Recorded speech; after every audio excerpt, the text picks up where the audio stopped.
Welcome back to our, I think this is 8th C# tutorial. Now, we did, in the last video we spoke about double, but remember when we had the integer and we had it dot a lot of numbers and it didn't work for us? When we hovered over, so struct system.double. Now, what are we understanding by that?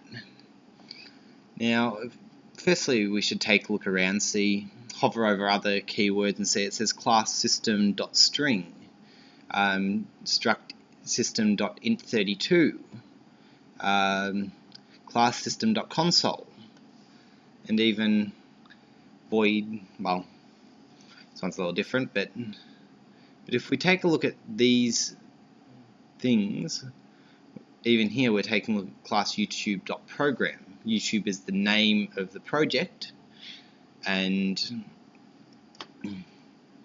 this is our class's program. But see, what we're talking about with these integers and the system double, we're using this value system, the namespace system.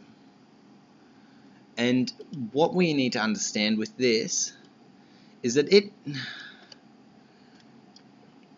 this is a bit of a complicated subject, but it's something called inheritance, where imagine you had a family tree where you start from the top and it branches off and just continues branching off until you reach, well, your name or your child's name.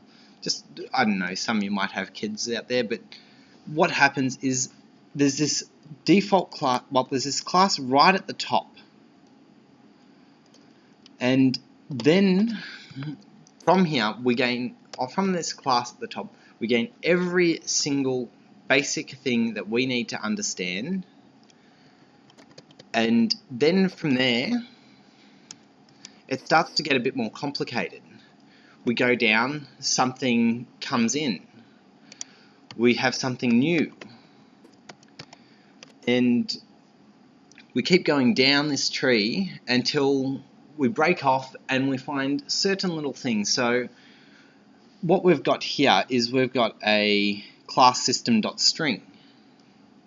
So the system is basically the parent of the string class.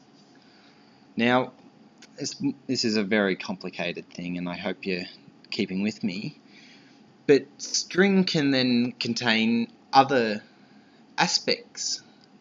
It could contain a particular string that we're using within our program, and it can go further down.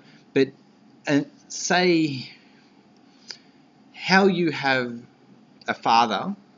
Your father can often have a brother or a sister, so you have aunts and uncles.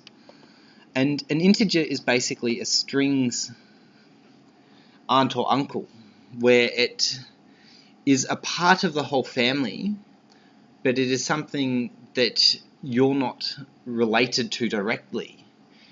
And that's where we've got integers and doubles. We've got an integer, and doubles are basically like brother and sisters. And then let's say that an integer had A as a child.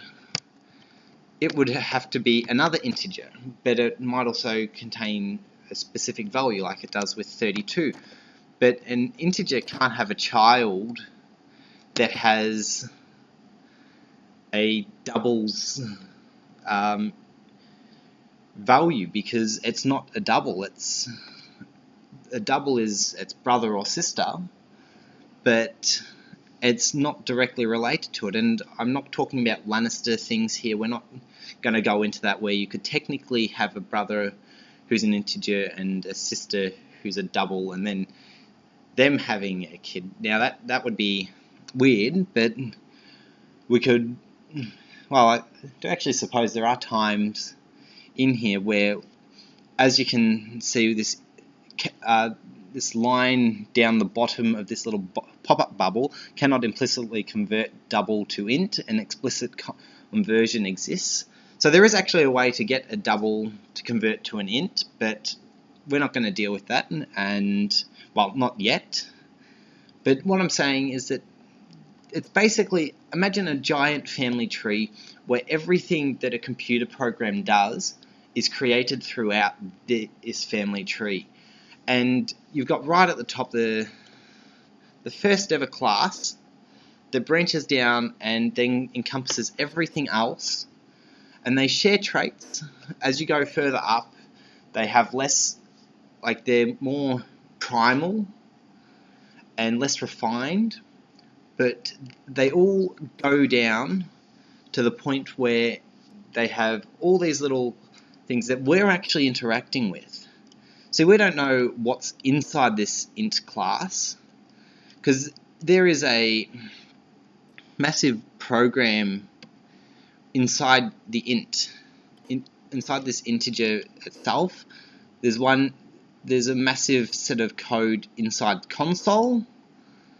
There's one inside string. There's one inside every single thing that a computer program does. There is a massive amount of code that we're not seeing running because it's all happening in the background. And it's the work of people that have been working on computers for years, for so long, with such a long period of their life, that we can actually just go in and write int a equals 32 and then run a program and it'll print out 32. There's so much work that goes on behind the scenes that we don't see, but it all links back to the first class of the computer programming language, and that is what happens when it says that we've got struct system.integer. Integer is a part of system, the same as string is a part of system, but it's not necessarily directly above or beneath the system.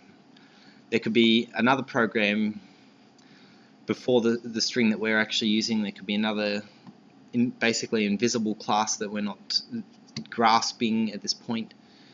But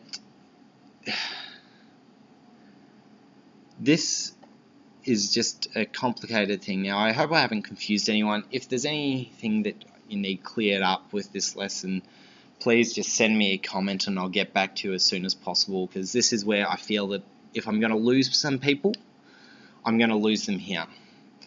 And I spoke about inheritance before. At some point in the future we will discuss this, but at this point we're just worrying about, I'm just saying that there's a hierarchy where it looks like a family tree, things branch off, and we only get to see some minor stuff compared to all the amount of work that's going on behind the scenes. So anyway, thanks for watching. Remember to like and subscribe. And again, if there's any, and I mean any, problem with this video for you, send me a message. I'll get back to you, because I have a feeling that I might have confused a fair amount of you in this video. I'm not criticizing or anything like that. I've had massive troubles with this myself. It took me about 6 months with a lecturer to actually explain this to me to a point where I could understand it. And it is just the most complicated thing I have ever done in programming. So anyway, again, thanks for watching, and I'll see you all next time.